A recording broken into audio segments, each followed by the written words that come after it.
Hello friend, मा की रसोईमध्ये आपले खूप खूप स्वागत आहे। आज मी तुम्हाला शेवग्याच्या शेवग्याची पाला आहे ना, त्याची ना चटणी करून दाखवणार आहे। ही खूप पौष्टिक असते बघा शरीराला, ह्याच्यात खूप विटॅमिन्स मिनरल्स असतात आणि ह्याच्याने कॅल्शियम पण चांगलं भेटते आणि ह्याच्यात लोह पण भरपूर असते।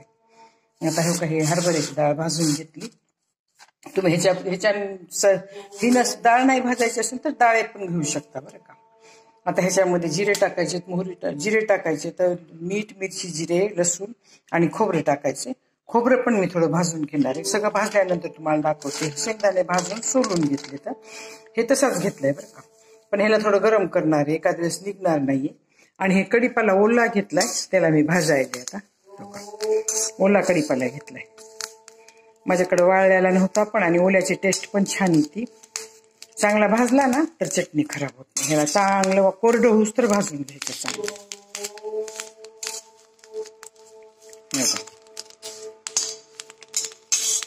चांगला भाजून घेतला कडकडीत की भाजी पण चांगली लागते, ह्याची चटणी पण चांगली लागते।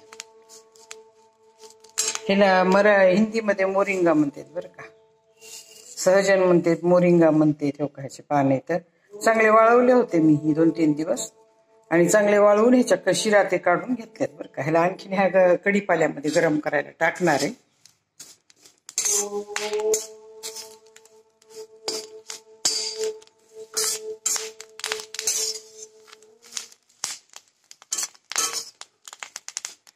आता हे चांगलं भाजून घेते,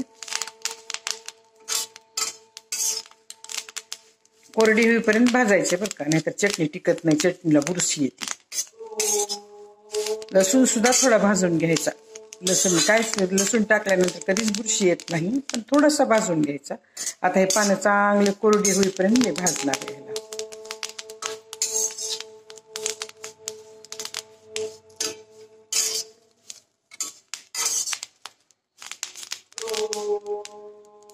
आता चांगले भाजले की खोबरं भाजून घ्यायचं थोडं। आम्ही जवसाची चटणी, कढीपत्त्याची चटणी करून ठेवते, जवसाची पण करायची, त्याचा व्हिडिओ मी टाकलेला आहे तुम्हाला।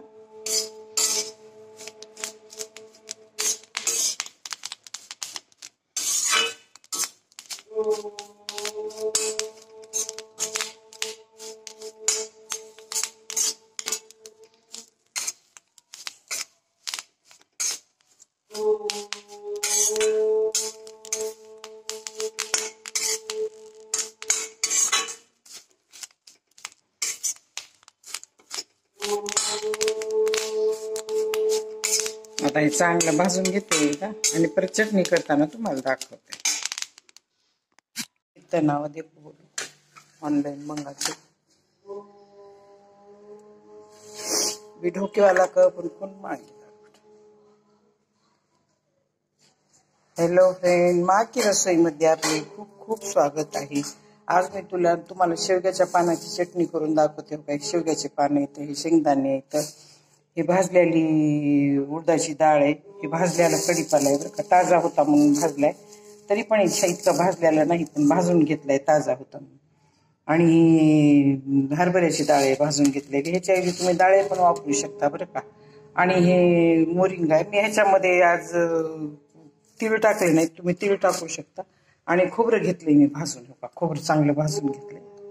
आता ह्याच्यात जिरे, मीठ, मिरची टाकायची, आणि जिरे, मीठ, मिरची टाकून आणि लसण टाकायचं आहे। अगोदर मी हे खोबरं आणि शेंगदाणे काढून घेते वेगळे वेगळे, ते वेगळं वेगळं काढून घ्यावं लागेल। वेगळं वेगळं नाही काढलं तर मग ते काय होतंय, चिकटपणा येते चटणीला जास्त, आणि चटणी खाऊ वाटत नाही चिकट जास्त झाल्यानंतर। शेंगदाण्याची चटणी चांगली लागते चिकट झाल्याने, खायला ही नाही लागत। आता ह्याच्यामध्ये ना मी एकदा शेंगदाणे काढते आणि एकदा खोबरं काढते, आणि थोडा कढीपाला मला आणखीन मऊच वाटायला, तर एखाद्या वेळेस कढीपाला मी भाजण्याची शक्यता आहे। भाजून घेतलाय, पण चटणी टिकणार नाही जास्त मऊ राहिला तर, म्हणून एकदा भाजून घेणार आहे परत आणखीन। थोडा मऊ राहिलाय कुठं कुठं पानं, ताजा आहे ना। आता हे सगळं काढते साहित्य, ह्याच्यामध्ये लसूण, मीठ, मिरची टाकायची राहिली बघा, बाकी सगळं साहित्य ह्याच्यात टाकलेले, जिरे, मीठ, मिरची आणि लसूण हे टाकायचं। आता हे सगळं मिक्सरमधून काढते आणि जिरे मीठ मिरची लसूण मिक्स करताना तुम्हाला दाखवते.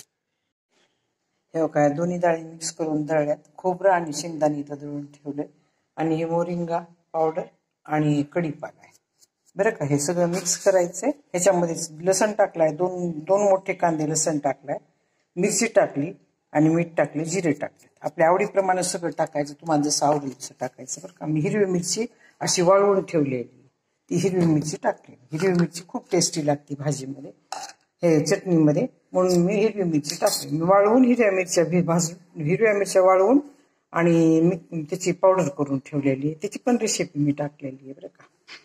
आता हे सगळं मिक्स करते आणि परत एकदा मिक्सरमधून काढते. हे छोटा मिक्सर गरम झाला, आता मोठ्या मिक्सरमधून काढते.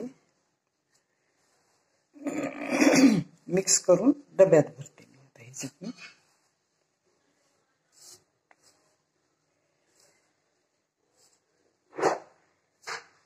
मीठ टेस्ट करायचं बरं का, आपल्याला लागेल तसं. जिरा थोडा जास्त टाकायचा. ह्याच्यात 2 चमचे जिरा टाकलाय पोहे खायचे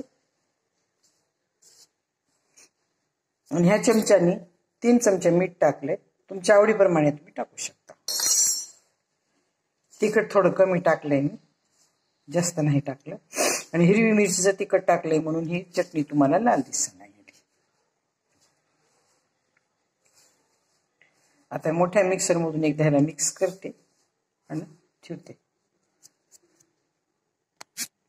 आता हे बघा, हे मोरिंगाची चटणी ह्या प्रकारे झालेली आहे तयार. हिरवा कलर आला याला. मोरिंगाचं पानं भाजायचे नाहीत बरं का, पानं भाजायचे नाही ते बिलकुल बरं का, तसेच ठेवायचे. कढीपाल्याचे पण पानं मी भाजत नसते, पण माझ्याकडे सुकलेले पान नव्हते म्हणून मी आज भाजले. कढीपाला पण धुवून स्वच्छ सुकून घेऊनच त्याची चटणी करायची, पण मला आज गडबड होती थोडी म्हणून केली मी. माझी जर ही मोरिंगाची चटणी तुम्हाला आवडली असेल, शेवग्याच्या पानाची चटणी तुम्हाला आवडली असेल तर सबस्क्राईब करा, लाईक करा, शेअर करा, बेल आयकॉन क्लिक करून. कमेंटमध्ये मला सांगा की तुम्हाला माझी ही मोरिंगाची सहजनची शेवग्याच्या पानाची चटणी कशी वाटली. धन्यवाद.